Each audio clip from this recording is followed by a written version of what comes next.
Okay, good morning, everyone. Thank you for joining this roundtable discussion. My name's Alex Robinson. I'm a co-founder at Nature Capital, and we're a consultancy that seeks to inform and arm landholders with the necessary tools to unlock value from ecosystem services that their land provides, and with the aim to enable more sustainable land management practices. I'm also farming here in sunny Gloucestershire. So what's today all about? I believe landholders, land managers, practitioners, amongst others, can in many cases learn from, or at least understand, what industry experts in other fields are doing. Why? Because we're all working with the land and in different ecosystem services, and there's more crossover than most of us realise. Central to this is where we expect revenue streams from ecosystem services to come from. Someone has to foot the bill, and I believe it's important to understand what this might mean for a few of the relevant industries. So our broad topic for today is how are different businesses unlocking value from natural capital in ecosystem services. There's a Q&A function, so please pop in any questions that you've got, and I'll try and feed those into our panel. I'll steadily feed those in as and when they're relevant if possible. Before we meet the panelists, I'd just briefly like to set some context for the discussion. As many of you will know, natural capital as a way of thinking frames the environment as a productive asset and includes it in economic decision making. So natural capital is usually defined as the stocks of natural assets, including soil, minerals, air, water, and biodiversity. They're the parts of nature which directly or indirectly underpin value to people by providing a range of ecosystem services that enable us all to survive and thrive. So the most obvious services include the food we eat and the water we drink. Other less visible ecosystem services include climate regulation, carbon sequestration, natural flood defences, water filtration, species habitat, often what we take for granted. Today, we will look at the role of a range of payments for ecosystem services, both public, so whether that's ELMS or the Woodland Carbon Fund, for example, but also private.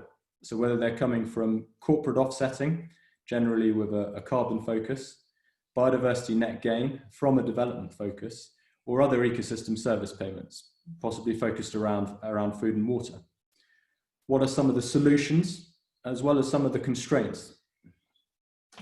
I'm lucky to be joined by a stellar lineup.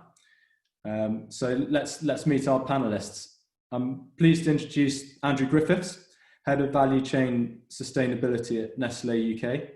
Andrew, great to have you here. Can you tell us a little bit about yourself and what you do?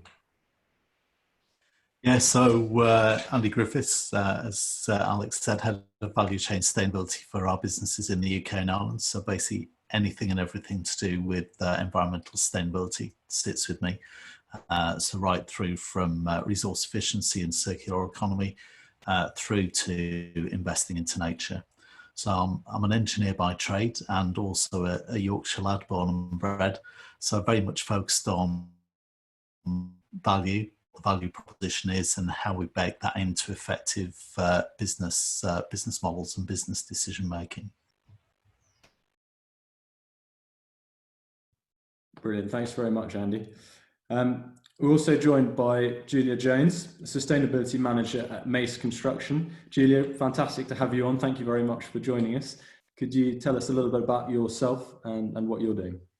Yeah, absolutely. Hi, everyone. As Alex said, my name's Giulia Jones. I work for Mace as a sustainability manager in our responsible business team. I'm one of about 50 professionals that work for the company, and we support the business both in our construction operations, so ensuring resource efficiencies and maintaining our corporate KPIs on site when we're a main contractor. But I actually also work directly with clients, helping them develop their sustainability strategies, looking at their assets and making sure that that is run as sustainably and efficiently as possible. And then helping them with any new projects that they might be looking at to develop a strategy and ensure the design meets their expectations and requirements. And particularly, I'm really proud to say that Mace announced their net zero carbon strategy in January of this year. And we have actually committed to becoming a net zero carbon business by the end of this year, by 2020. So what we've done is we've baselined our carbon footprint at the moment. We've created a roadmap to basically map out how we plan on reducing that carbon footprint, on minimizing it as much as possible between now and 2030. And we've kind of got activities in each sector. And then for the residual amount of carbon, which we currently can't avoid, we will be offsetting that. And so kind of coming from that perspective in terms of what we're looking at for those offsets. Yeah, just really looking forward to seeing where this discussion takes us. Thanks. Brilliant, thank you very much. I'm already looking forward to this.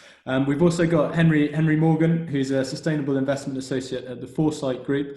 Henry, thank you very much for joining us as well. And can you give us a little bit of background on yourself and what you're doing? Sure. Yeah, Henry Morgan, as you mentioned, Sustainable Investment Associate at Foresight Group. Foresight Group, primarily a renewable energy investment manager based in London. Set up in 1984, sort of looking to invest in sort of technology, put it in a position to start investing in solar in about 2007, which put it at the front of the bow wave of the build out of kind of renewables within this country. And as we've kind of developed our experience in the renewables sector, I think we've been witness to the amount of sort of money that has been moving towards investment in renewable and sustainable strategies, both within the UK and Europe and also the world over.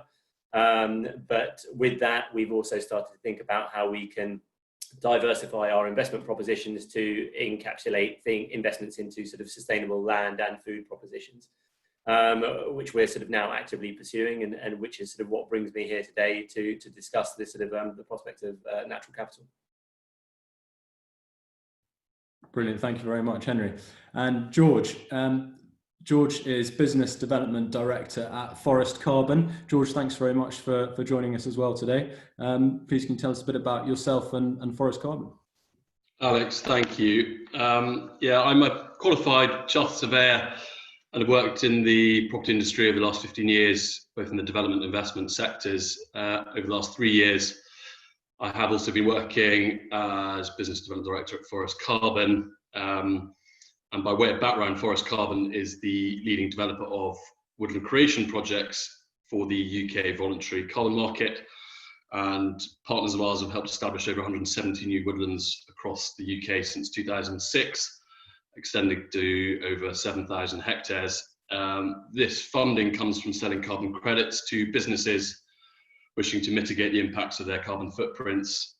We've worked with a wide range of businesses, including more recently the likes of Siemens, Kia Group, Heathrow and Foster & Partners, along with a varied array of SMEs. As well as sequestering carbon, the projects that have been supported provide a wide range of co-benefits to society, including flood risk mitigation, river improvements, biodiversity enhancement and public access. All our projects undergo a rigorous quality assurance process under the UK government's Woodland Carbon Code, which I'm sure we'll talk about in a bit more detail in due course. We've also developed the UK's first, and I think only, carbon-funded peatland restoration project. It was validated under the Peatland Code. And finally, we also developed Ireland's first ever forest carbon projects, working on behalf of Microsoft. Thank you. Brilliant, thanks very much, George.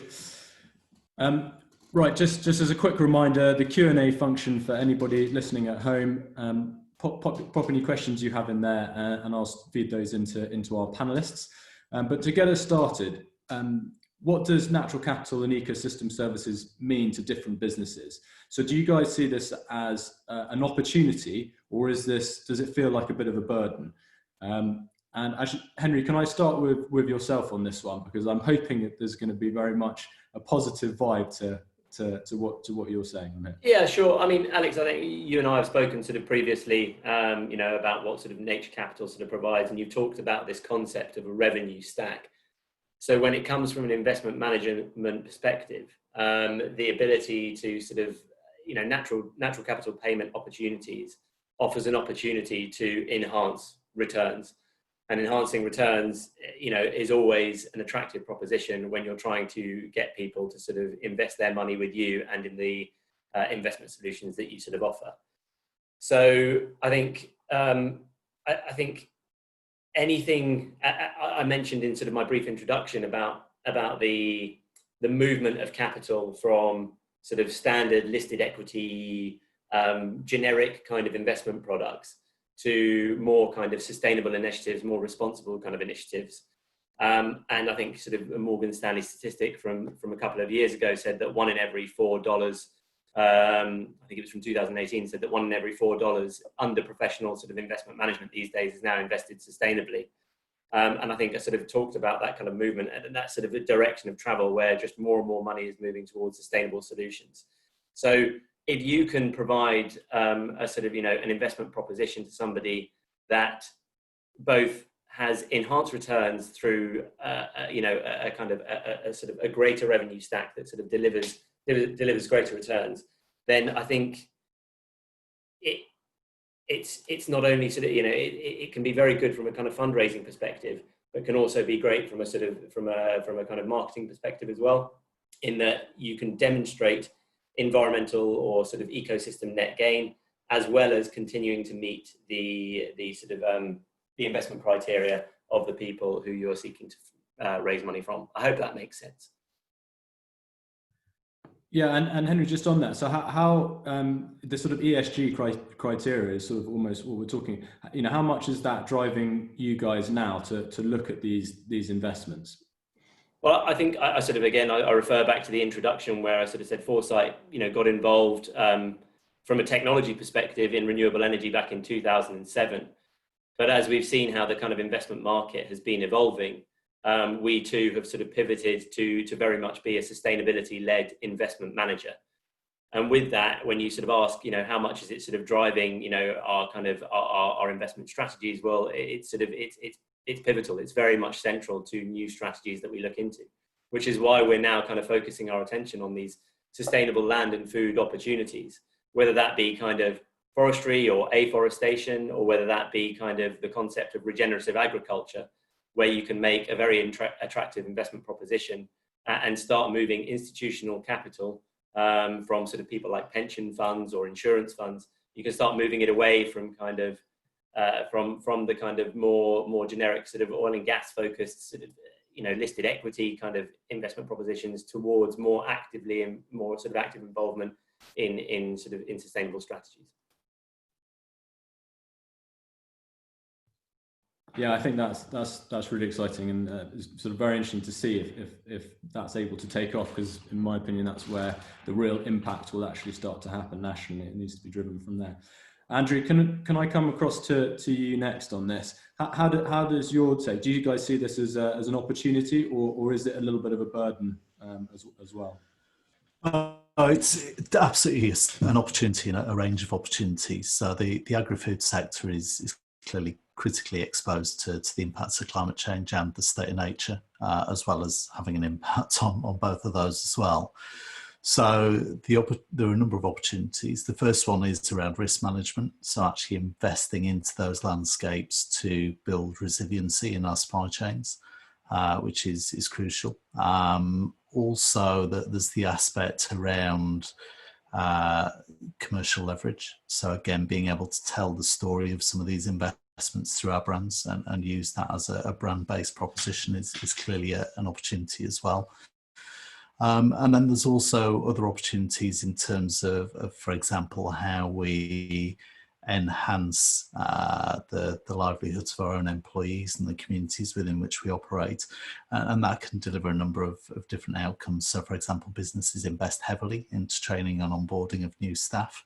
Obviously, if we can invest into local landscapes, increase that proposition for employees, increases the level of employee retention, and therefore delivers efficiently around training recruitment as well. So there's a range of different opportunities, but I think, for me, it's also about how we bring together other sectors as well. There's a tendency to focus on agri-food business when we talk about landscapes. Actually, most businesses, if not all of them, are dependent in some way or another on landscapes and the systems, ecosystem services or functions that they deliver. So that was one of the reasons we co-developed the Landscape Enterprise Network model, was to help businesses understand their dependencies on nature and then bring them together to actually drive shared interest investment back into those landscapes. So really focusing on, what is the business proposition? Sometimes it will be a direct cash return. Other times it might be more about risk reduction, or it might be about generating increased sales, as an example. And that you spoke about the experience piece, sort of field to fork in whatever format that it comes. Obviously that's growing, and the sort of COVID-19 crisis in many ways it sort of put food security back on the menu, but particularly from a local perspective as well. You guys are big company. How do you find that balance? Are the principles ultimately the same? You're trying to represent the story of your food going from or your drinks going from field to fork, and how are you guys trying to do that as a big company? Yeah, absolutely. So I mean, in terms of sourcing, we endeavour to source locally wherever it makes sense, and we similarly work with a lot of smaller farmers. So we work with over 700,000 farmers globally. So they're really important to us from a perspective. Clearly, there are some ingredients, some other resources where we're very dependent on specific sourcing locations. Fortunately, we can't grow cocoa in the UK, so it's a case of managing that as best we can. But where we can source locally, it's important we do. And I think there's a real opportunity now from a COVID perspective to look at how we use some of these investment propositions, not just to deliver direct benefit back to those investment organisations, whether they be businesses or financial institutions, but also how we can use that as a catalyst for social and economic regeneration within those local communities as well. So there's a number of additional opportunities that we can really leverage now. And I think businesses, as a result of COVID, are becoming more and more aware of wanting to understand where their exposures are and what actions they can put in place to address those exposures. And just on unlocking that, does that mean different forms of payments to some of the farmers? A huge number of farmers globally, I accept, but does that mean slightly different forms of payments for what they may be doing on the ground and how they're producing food or how they're managing their farm or the landscape? Yeah, absolutely. So I think that there's a number of elements. First one is we need, in our ideal world, to separate out payment for goods and payment for services. So we've been doing that through Lens. That means any sector can come into fund. We're not purely reliant on funding through commodity. So that's important. And then once you've started to do that, you can then start to look at what kind of payment propositions work best. Clearly, if we can aggregate those up, that makes absolute sense, delivers a number of efficiencies. Also, if we can look to aggregate up supplies to bring together farmers and land managers, it makes it much easier for them to pull together a combined proposition and deliver real density of impact. And as a result of that, you can then look at different funding propositions. So again, we can enable funding on a revenue basis or a capital basis. Revenue in some respects is preferable because it helps ensure long-term commitment and ongoing return and stewardship of those assets. But in some instances, capital payment is more appropriate. So again, we can enable that. The benefit of providing a structured and integrated proposition is it means for those farmers and land managers, their access to finance improves. So it enables lower service costs, but also means that they can get their hands on that finance much quicker. So we've seen a number of our farmers, even though we're paying them on a revenue basis, have been able to get finance that they've needed to invest in longer term solutions as well. Yeah, brilliant. That's absolutely fascinating. Thank you. Giulia, can I come to you next? Again, I mean, Mace are clearly very forward thinking in their approach and what they're actively doing, but it's it still feels like a lot of pressure on the construction industry as a whole. How do you guys, does this feel like, yes, there's opportunity, but there's burden as well? Thanks, Alex. Yeah, I mean, I think from our perspective, it's definitely an opportunity. We want to be seen as an industry leader in this space. We believe we are, and we really want to be doing the right thing. So the view we've taken and the reason we've committed to offsetting, which whilst other competitors, others in the industry, have committed to kind of carbon reductions or net zero, but they haven't made that offsetting, is sometimes the controversy around that, and whether it might be seen as kind of greenwashing or sort of paying for the problem to go away. But that's not how we see it at all. So a couple of things. For one, our view is we're in a climate emergency. So we need to take action now. The built environment is responsible for about 40% of global carbon emissions. So it sort of it's our responsibility, and our clients and our employees, like Andrew was talking about, kind of talent retention. It's really important to our people that we are doing the right thing. And the other thing I think is actually by putting a cost to it, it incentivizes the business to take action. So our board has signed off, has committed to paying to offset that. And obviously that is money that they could be investing in something else if they didn't have that cost. But actually, rather than seeing it as a burden, what it does, certainly as a team, it unlocks the potential to look at the projects, look at innovations, look at doing things differently so that we can reduce our overall footprint. So clearly the aim is that the amount that we pay to offset will reduce year on year, so that added capital is reduced. But yeah, I don't see it as a burden. I think it actually just creates an opportunity for us as a business to take action in this space. And the investment will change. So as our offsetting numbers go down, we also have a target around improved biodiversity and net gain and increasing green spaces. So we're still looking to do that. So I think in terms of the kind of wider picture and looking at land management, we've talked about it already. There's lots of different elements, and we need to be thinking of them. So initially there might be a lot of requirement from businesses for offsetting, and maybe that's their kind of focus. We're looking at, some of the offsetting targets in the London plan. We're looking at legislation that might come in, which will make projects contribute to offsetting schemes. But clearly, as we all look to reduce the footprint and maybe our carbon footprints come down, the kind of the land management and the biodiversity net gain, that's still massively important. That won't go away or go down, let's say. It's incredibly positive to hear that.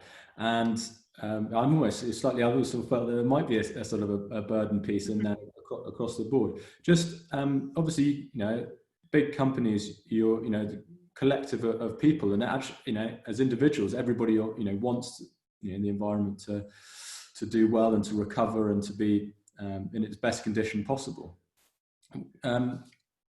Obviously excited that you guys are doing a lot already. Are you able to share with us, and I accept it's a lot of it is sort of voluntary at this stage. Do you think that's enough, or do you think the voluntary market is enough, or do you feel that regulation is going to need to push everybody along?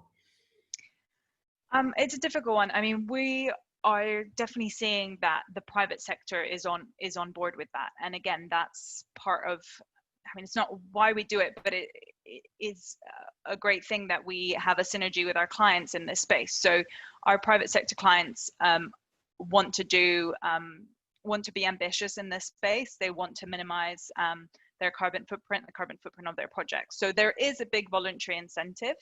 But I do think legislation has its role. In construction, we are a very regulated industry, and we do have lots of regulations that we need to follow, and they do help when you've got those sort of tensions between budget, program, etc. I think if you've got things like required offsetting by planning, so for example, what they're looking at with the Greater London Plan is about £95 per tonne of carbon of your project that you would need to pay into a fund.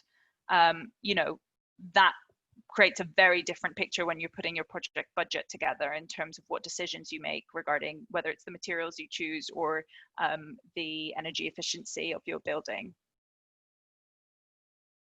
No, that's huge, absolutely fascinating. And George, can I come across to yourself? It's the sort of almost the interplay between businesses and landholders, and one of the guys that's providing the solution, if you like. What's your general picture feeling? Do you think everyone sees this really as an opportunity, or is there a degree of burden as well? Again, we've got to do this. Can we afford it? That sort of thing.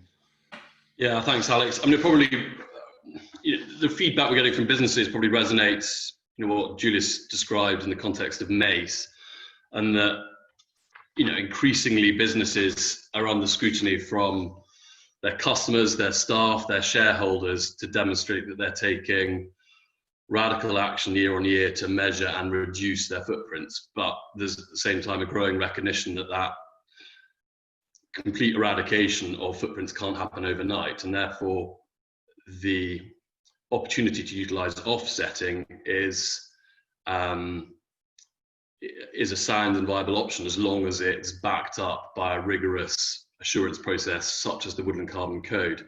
And I think, again, from a burden perspective, I think we all anticipate that the price of carbon is set to grow, whether that's in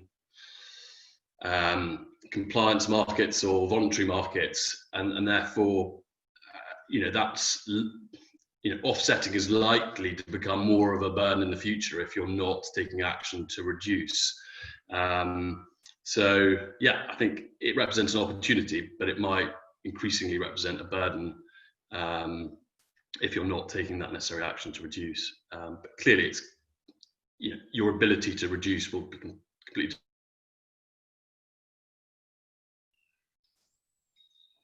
George is frozen. Buildings or the way you travel, etc.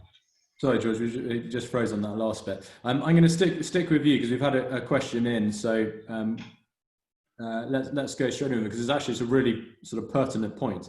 Do you think that there's a danger to monetizing nature and natural capital?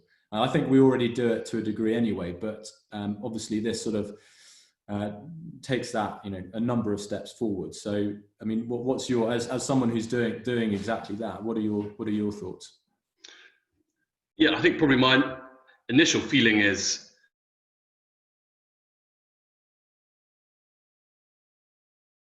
monetizing certain ecosystem services, and if there's a huge weighting towards carbon sequestration, for example, that could potentially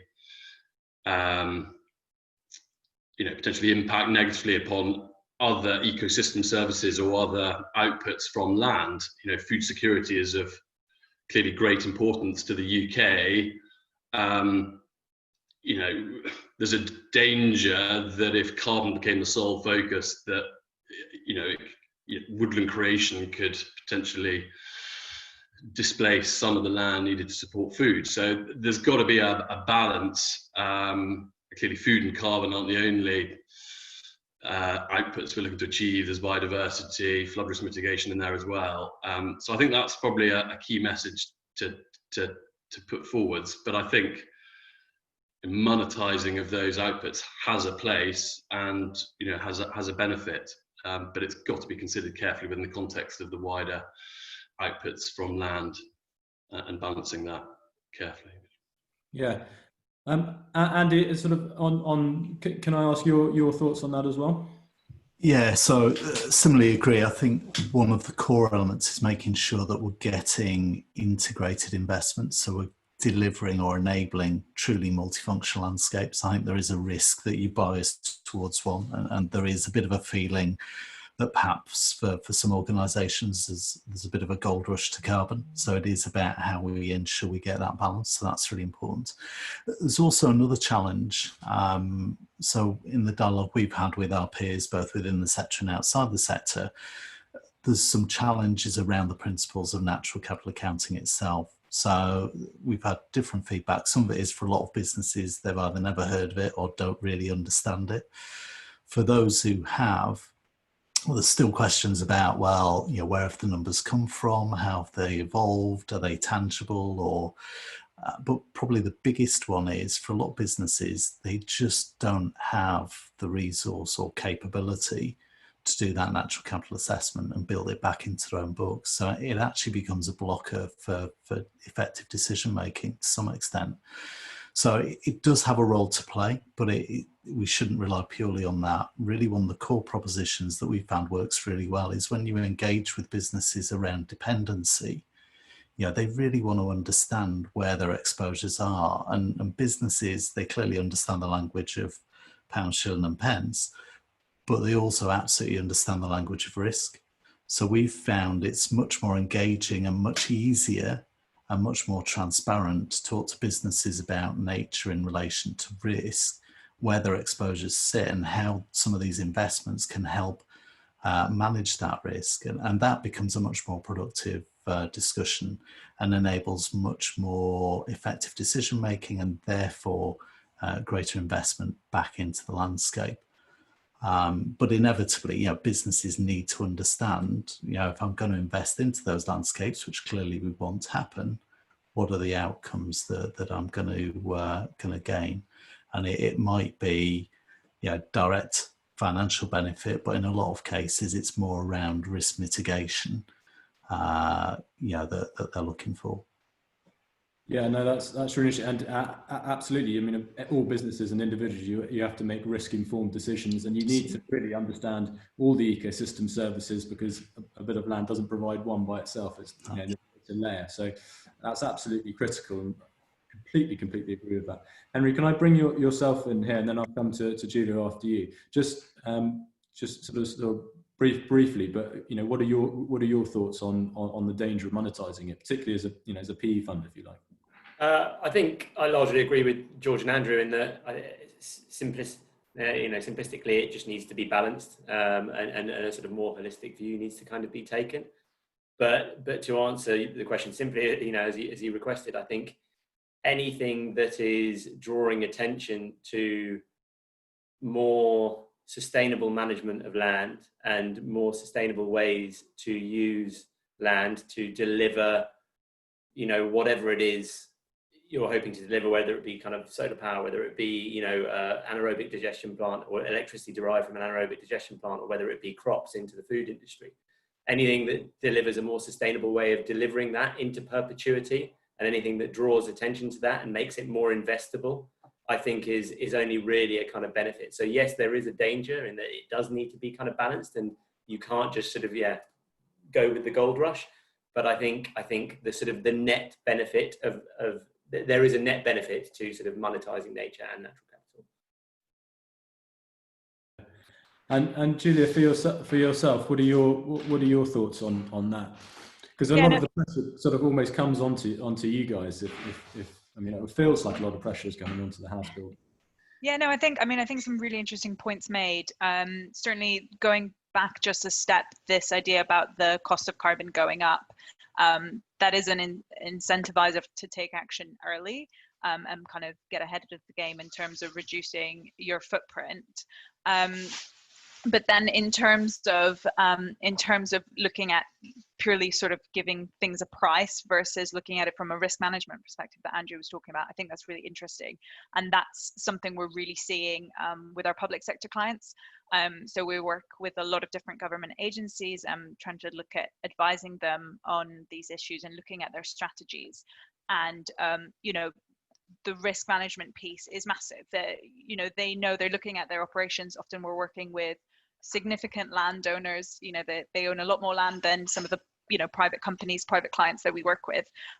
So they're really understanding that, and they're really incentivized by that, more than necessarily having to tell them, it's going to cost you £100,000 to offset, or whatever that might be. And I think that allows for a more holistic and balanced approach that the others were talking about, because like you say, you're not just looking at the pure sort of carbon cost of it, you're actually looking at your overall climate resilience and the adaptation of your assets. And the other thing that we're finding is, clients are looking at that. They're looking at what their exposure is like, and wanting to be adaptable. So I think that's all really positive. I think there's one thing, so I know as Mace, in terms of when we're looking at offsetting, we've got ecologists in our team. We have a really a team with lots of different backgrounds, and I think that helps us with that holistic approach, but not all companies might have that. So I think that is some really interesting, an interesting point to think about, because whilst we are committing to basically using gold standard certified offsetting for our baseline, so as a minimum, we've said that, you know, our carbon footprint, we will offset with those projects. We're going to look at projects that make sense for us as a business, but actually we sort of also have a budget for looking at schemes that will have net gains in terms of biodiversity. We're certainly looking at peat restoration projects, so all those other things we've talked about. But I think that is a result of having a team which has that background and that understanding. If you are a corporate that's saying, well, look, you know, we want to be net zero carbon, and you don't get that holistic advice, you might have a bit more of a narrow view, which I agree is not necessarily the right thing. So yeah, an interesting one for companies to think about. And look, George is at the cutting edge, because, you know, Forest Carbon are doing this. But Giulia, I mean, obviously you guys are looking at schemes, and it's, you know, partly, you know, trying to offset, you know, what you're doing. You know, what are some of what are some of the other motivating factors? And we've obviously got the financial that's being driven, but are there any other sort of motivating factors that are pushing you guys to do that? And also, I'm just conscious of trying to remain local. Is this, you know, big companies can go abroad, but equally to offset their footprints, but equally there's a lot of benefits to doing it, or keeping it sort of proximate, if you like, the proximity of it all. How do you guys sort of balance that? Yeah, so it is a really good point. It is a bit of a balance. I think the co-benefits, some of the things that Andrew was talking about in terms of improving local community, improving air quality, climate resilience, whether it's kind of flood risk or air quality improvements, tackling the kind of urban heat island effect. So all those things are things we're really interested in. Most of the projects we do are in urban environments. Most of our construction happens there. So there is a real issue around water quality and around rising temperatures. And then kind of you've got this vicious cycle of rising temperatures mean more need for cooling, which will increase our energy consumption. So we are looking at doing two things. We're looking at making sure that we've got carbon certified projects so that we can really be transparent. And we know that if we are saying that we have offset X amount of tons, that is really how much carbon has been removed from the atmosphere through the projects we've sponsored. But then in addition to that, because of the way we've done our budget, we have some money to invest in projects that are maybe not sort of certified in terms of they don't have the stamp that for every tree you plant, you will absorb X amount of carbon, but we know that they still have benefits. So actually, we're going to do those anyway. And we also are working with companies and are happy to be working with companies to help them get to that certification. So some smaller landowners, like you said, they might not have the resources. They might not even have thought about translating what they have and what they're doing into something that businesses could look at for offsetting. So we're actually helping them on that journey too. Yeah, that's really interesting. And obviously, I mean, we you know, carbon is a large, but I mean, what as one greenhouse gas is, you know, it's largely what people are talking about, and it seems to be the sort of one of the principles. But there are so many other benefits, whether that could be to providing species habitat, or potentially filtering water and things like that, better air pollution characteristics of the landscape. How do you guys, when you're looking at projects, are you going, right, actually this is about offsetting our carbon footprint, and the other benefits that might provide, you know, on top of that? Do you see that as a premium, or is that very much just additional extras? You know, we would pick that project above another one. It's an interesting question. I think we're still going through the process of how we're going to select that now. One thing that's really important to us is that we try to involve and get feedback from our employees about what they're engaged with. So because most of our staff is based in the UK, having projects, like you said, that are local, even maybe in areas where people live, so they could actually go see what has changed, is a real incentive. I mean, I guess, yeah, it is important to us that the carbon is covered, if you like. And we say carbon, but we do mean carbon equivalent. So it's sort of all our emissions that we use from different fuels and gas, etc. But I think in terms of the others, they're not just additional extras. They have to form part of the overall decision process. But in terms of kind of giving you exactly the weighting, I don't think we've developed that yet. But they're not just an extra. I think they would form part of the decision and picking one project over another for sure. Yeah. And Andrew, for yourself, I mean, how does that fit? You know, there's so many extras. You know, species habitat, UK biodiversity, you know, down 60+% since 1970 levels. I mean, how does that sort of fit within what you guys are doing as sort of add-ons, if you like, to? Yeah, and I guess we don't see it as add-ons. So yeah, we similarly have a net zero commitment aligned to SBTI, so that's clearly a core priority for us. But we have a range of other priorities as well. Some because we've made external commitments, but all of them because they're business relevant. So again, going back to that resiliency piece, for us, flood risk management is crucial. Water availability is crucial. Effective food production is crucial. And obviously the role of biodiversity, the role of organic soil content, the role of effective watercourse management, they're all critical to enabling those outcomes. So again, for us, we need to make sure that we have a balanced set of propositions. And I think, again, going back to Lens, that's one of the benefits of Lens, is it aggregates up all those different interests. So we're not locked in just to carbon. So if one business, their core priority is around flood risk, another one might be around mental health, we can aggregate all those together and then use that to support an aggregated supply proposition, which delivers them, and inevitably will be structured around multifunctional landscapes to do that, because biodiversity has a crucial role, as does water, as does soil. So it really helps to kind of knit that together.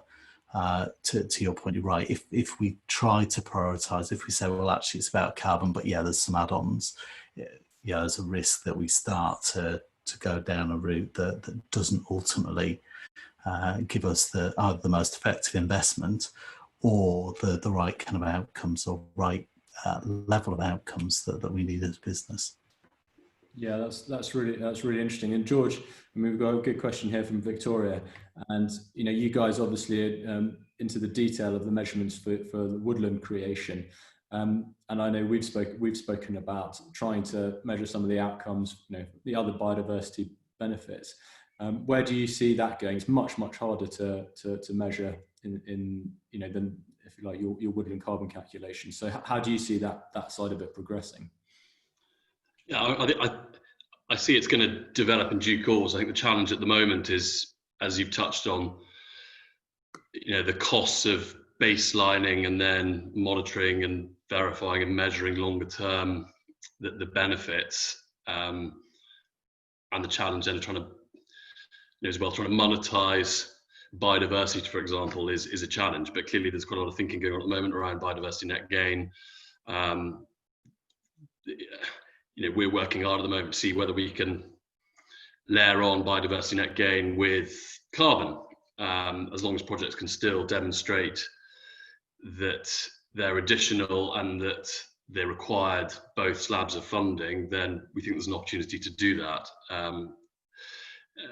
But we've worked closely with an organisation called Tweed Forum in the Scottish Borders, we've helped develop 11 woodland creation projects with them on the ground in the upper catchments, and those projects are full of charisma. They're delivering a whole wide range of benefits. There is work being done to monitor the benefits from a flood risk mitigation perspective on those projects, and that might add, certainly it's added to the appeal to the buyer of the carbon from those projects, but we haven't been able to, put a specific, put our finger specifically on the kind of value add, that we're able to charge an extra, X pound per tonne. You're not necessarily seeing a premium paid on that yet, but you are seeing it as sort of, that would be a choice above another project which may not offer some of those. Yeah, Yeah, I think that's a fair point. I mean, interestingly, when Forest Carbon started, the core interest in businesses looking to offset investable and creation projects was on native broadleaf projects that were going to be managed on a non-intervention basis longer term, which clearly have considerable benefits. But I think as the business has developed, there's been a growing recognition that actually sustainably managed commercial forestry projects can have benefits as well, and timber output can be a benefit as well. So, I think different projects will have different appeals for different businesses depending on the outputs. If you're Mace or Kia Group, for example, a project that might produce timber as well as sequestering, capturing carbon might hold as much appeal to than maybe a native broadleaf non-intervention project. So no, I think it's a valid point, Alex. Yeah, brilliant, thank you. And Henry, I'm going to come across to you because although it's an anonymous question, it's a good one and probably on everyone's minds, and not one I'm able to answer at all. Stresses of COVID-19, a lot of money going to other sources, but equally a realization that our natural capital and ecosystem services are really, really important. Do you think that there's the big emitters such as the airlines and the airports having let me just get this. Is there going to be money to spend on sort of ecosystem services and offsetting net gain, or do you think this is financially it's going to be harder to justify off the back of what we're going through? I think when you look at one extreme, such as sort of airlines and airports, who have probably been the most hard hit by the sort of COVID crisis in terms of their downturn of business, I think, there will probably be a greater focus on sort of survivability of the kind of business or the item of infrastructure.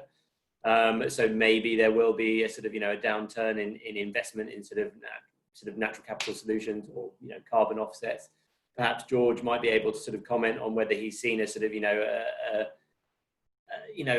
a decrease in the number of people who are looking to offset their own activities. So I think, yes, when you look at one end of the kind of spectrum, I think, there will be, from my opinion, there will be a downturn in people seeking those solutions.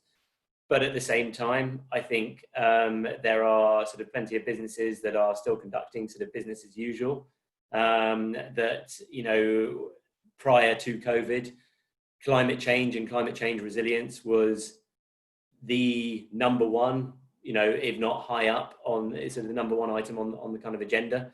And being able to sort of, report effectively about how their business or their company is sort of, mitigating climate change risks that are posed towards the business. And I think, there are plenty of companies where that will remain sort of, a high priority. And once sort of COVID has gone, hopefully, it will pass in the coming sort of months and, a year or two or whatever it may be.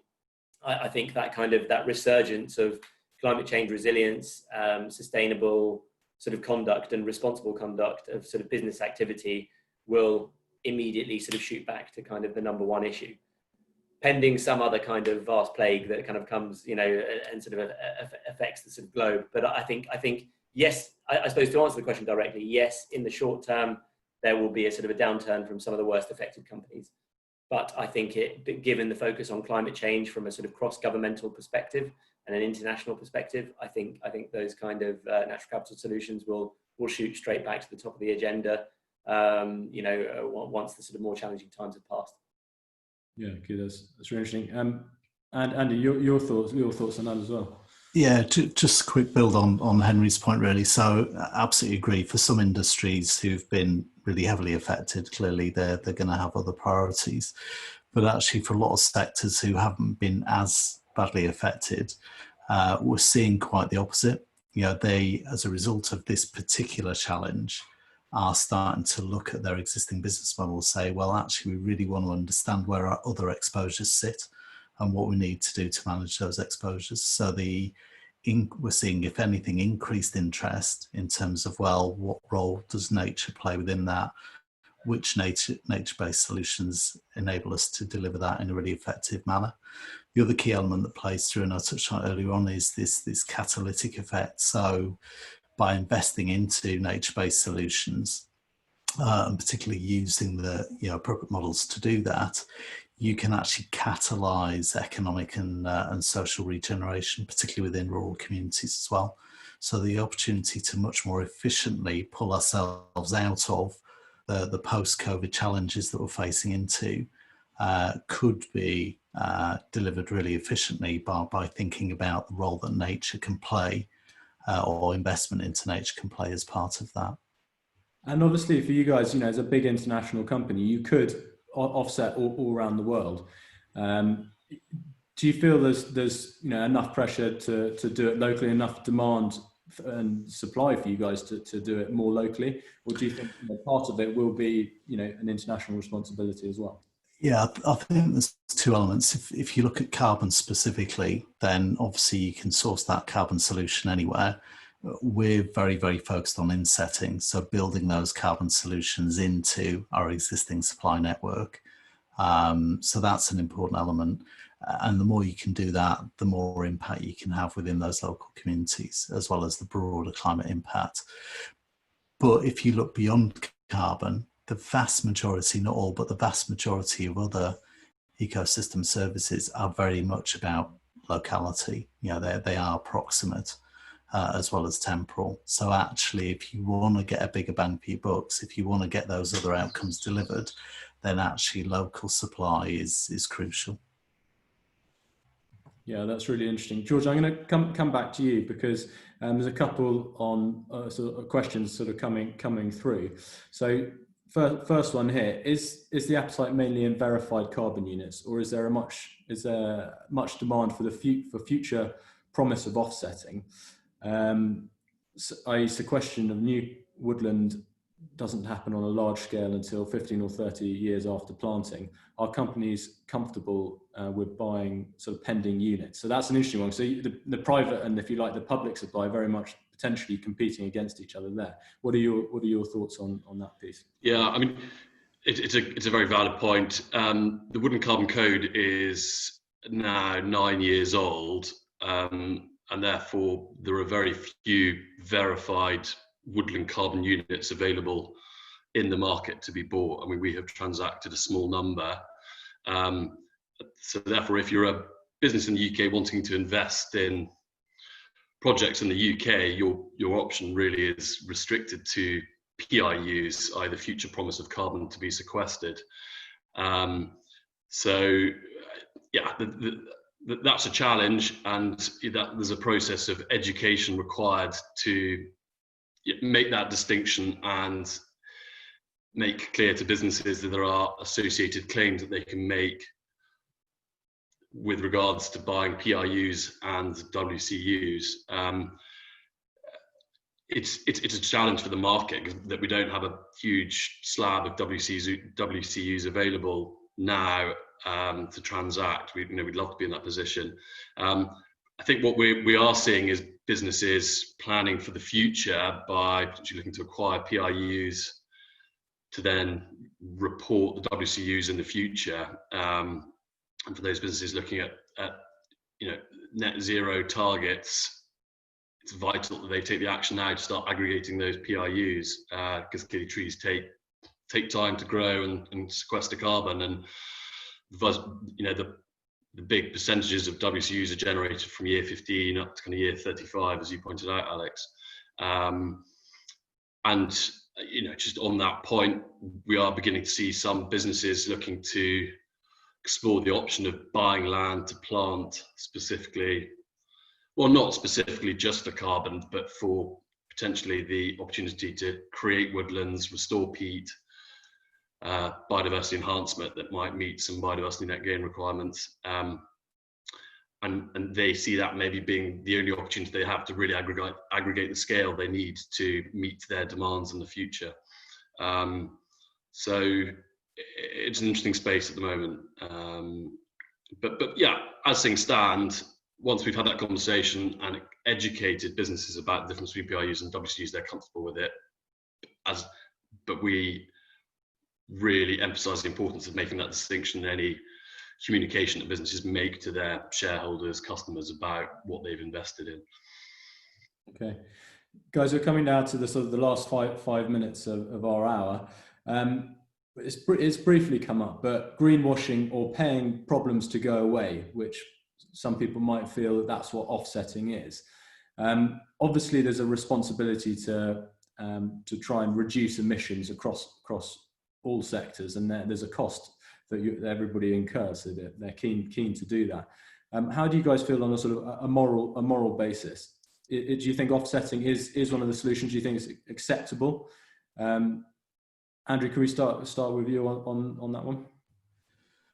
Yeah, so I mean, offsetting has a role to play, but it really has to be part of a progressive plan. So organisations need to be able to evidence that they're looking to improve the environmental performance of their own operation and their entire value chain in the first instance. Aligned to that, then looking at how they can build insetting propositions into their value chains as well, and then ultimately using offsetting to fill any outstanding gaps. For some organisations, it might be appropriate to make some offsetting investments from the outset to help kind of move the business more quickly, and perhaps capture some of the commercial opportunities as well. But like I say, it has to be part of that, part of a much broader progressive plan. The other core element is ultimately it makes absolute business sense as well. If you look resource efficiency as an example, you get a much quicker and much greater return by actually reducing your environmental footprint through improving resource efficiency than you will do by trying to offset it. So it's not just a kind of moral question or ethical question. It's absolutely an economic question as well. Yeah, I think that's really important. And Giulia, how does that sort of resonate with yourself and with Mace? Yeah, I think so. I think I agree with the points Andrew has made, and kind of as I've said, that's sort of why we've taken a different approach. I mean, for us, it's been really important that when we made that announcement, and actually part of the training I give to all my colleagues is taking them through what we mean when we say net zero carbon. What does that mean? What does it look like? And so we have kind of followed the criteria of scope 1, scope 2, scope 3 emissions kind of outlined by science-based targets to agree on what we include within our footprint. And we've kind of split that into 4 sections, which is the energy we use, the embodied carbon of the assets that we own and develop, because we are a developer as well, our business travel emissions, and the waste and water that we create and use too. So I agree. I think offsetting has a role to play. Like we said, we see it as a way to really demonstrate our commitment, kind of put our money where our mouth is in terms of saying, like, it's an emergency, we need to take action now. But actually, then this is our roadmap in each of those 4 areas to get those numbers down. And actually, even where maybe we're not taking ownership of the emissions in the sense of we're not paying for offsets, we still want to influence. So I'm looking after embodied carbon specifically for the business. And a big part of that is looking at the assets we own and how we're going to reduce footprints and the embodied carbon of that going forward. But actually, almost an even bigger part is the influencing piece that we do both on our construction sites and then with our consultancy clients. So a part of our team, we do embodied carbon assessments for the project to kind of take them through that. So it's absolutely about being really clear and being really transparent about what you're including, what you're not including, what you're offsetting, and how that number is being driven down. Because I agree, if all you're going to do is just make a commitment to pay money and you don't have a reduction timeline in place, I think that's probably the wrong way to go about it. And just obviously, targets, can be hit, can be missed. How optimistic are you guys? Do you feel you're optimistic you can hit them? Do you think they're achievable? Yeah, so we've just done our Q1 review. I mean, it's an interesting one. We started talking about the impact of COVID, and clearly when it comes to our business travel targets, which we were probably the ones we were most nervous about hitting. So we had, in the first year, we had, I think, a 20% reduction target, and we were struggling, but we're going to hit that. We're going to exceed that. So at the moment, no one's undertaking business travel. As lockdown starts to ease, any business travel needs to be approved at director level. So like, it's one of those things, that we might be looking at don't know if keeping, but changing the way certainly that we approve business travel, particularly now that we've all got used to different ways of working. So yes, targets can be missed, but I think we're feeling pretty good. I think going back to whether the COVID crisis, will have a negative or positive impact. Clearly, like Henry said, it depends what sector you look at. But I think overall, certainly as a team, we did have some nervousness initially about, oh my goodness, companies are going to be so focused on kind of riding out the crisis and getting through it. Are they going to still be asking us about sustainability and net zero carbon? But we have not slowed down. In fact, I think we've never been busier. More than ever, clients are realizing, if these climate risks and if the impact of nature, if we underestimate it and these risks materialize, they're going to impact us, and they're going to impact us. The impact can be devastating, actually. So we really need to take this seriously. So as I said before, lots of our clients already did, but I think certainly ones where maybe it wasn't as high on the agenda, as Andrew said, people are realizing that they have to look at it now. So yeah, I think we're feeling pretty optimistic, but a lot of hard work that's going to be happening behind the scenes to hit those targets, definitely. Yeah, that's great. I'm conscious that our time is up, but I'm going to hope that people will cling on for a quick once round the panel for any last thoughts or points that you guys are burning to make.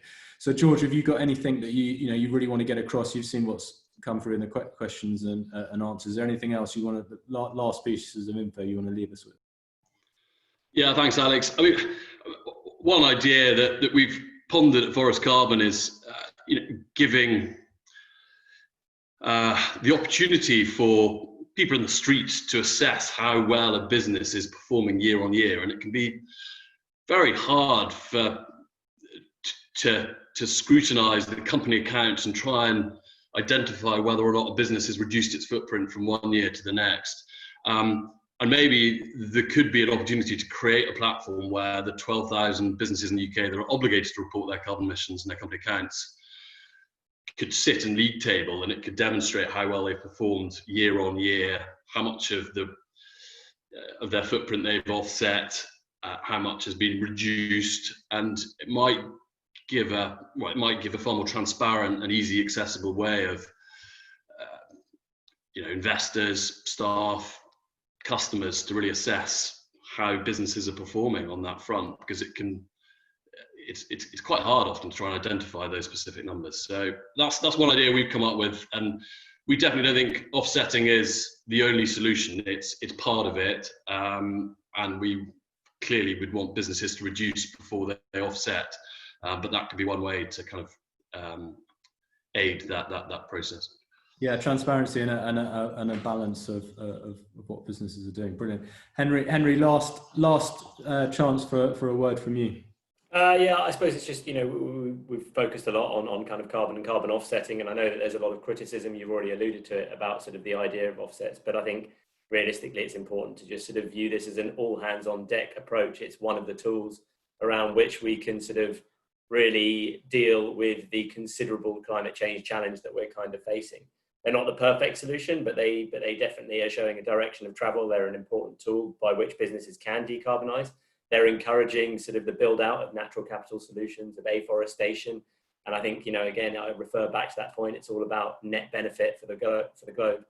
I think misuse of and misreporting of carbon credits as people worldwide, as their education around the issue grows, I think misuse of carbon credits and carbon sort of offsets will get identified, and companies will be called out on it. And I think you'll see a sort of a reduction in people being able to kind of misuse them. And I think you mentioned it really briefly. This is just, I think, where regulation could really serve to sort of benefit the industry as a whole.